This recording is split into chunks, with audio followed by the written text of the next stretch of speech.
कधीच नाही चुकणार तुमचे फेवरेट टीव्ही शोज झी5 सोबत, तेही एकदम फ्री। मीरा, राधाताई, अगं तू इतक्या सकाळ सकाळ इथे? मुलाची शाळा होती ना, सकाळची शाळा असते त्याची, त्याला सोडलं आणि म्हटलं तुला भेटूया।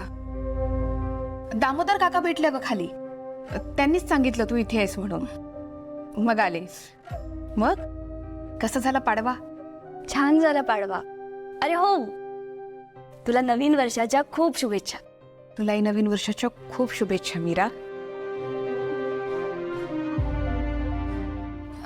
वेदाला शाळेत जायचंय, तिचे कपडे काढायचे, ये ना।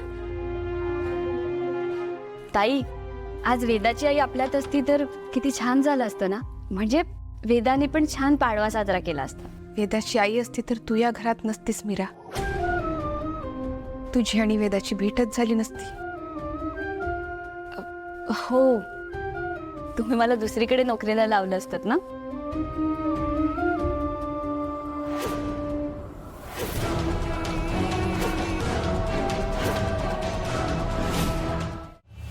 ताई, तू सगळ्यांना ओळखत असशील ना? अजय, वेदाची आई कशी होती? वागायला, बोलायला। ताई, तुला माहितीये, या घरातली सगळी माणसं ना त्यांचं खूप कौतुक करतात, सतत नाव घेत असतात। खरंच त्या किती चांगल्या असतील ना? हो।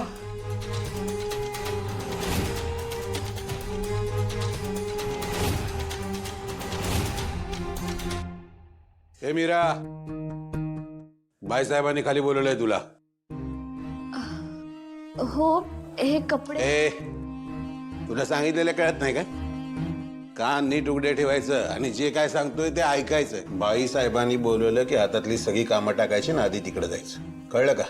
हो, हे कपडे। त्याचं बघतो मी काय करायचं, इकडे दे।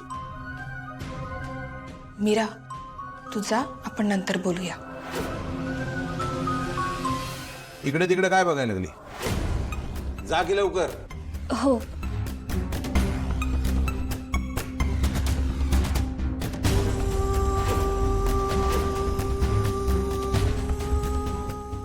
बाप रे, अंबिका मॅडमचा फोटो। हे त्या माया मॅडमनी सांगितलं होतं, या अंबिका मॅडमची एक पण वस्तू घरात राहता कामा नये। आता हे जर बघितलं तर खापर माझ्याच डोक्यावर येणार। चला चला, आता तुम्ही पण घराबाहेर चला। काय काय कामं करायची राहते तिथे, काय सगळं मलाच बघावं लागतं। माया, तू माझ्या सगळ्या आठवणी मिटवण्याचा कितीही प्रयत्न केलास तरी माझी मुलगी माझं प्रेम कधीच विसरणार नाही। आणि तसेही तुझे आभार। तुझ्या या एका निर्णयामुळे मीरा या घरात माझं सत्य न कळता राहू शकते। झी5 ॲप डाउनलोड करा आणि पहा सर्व एपिसोड्स एकदम फ्री।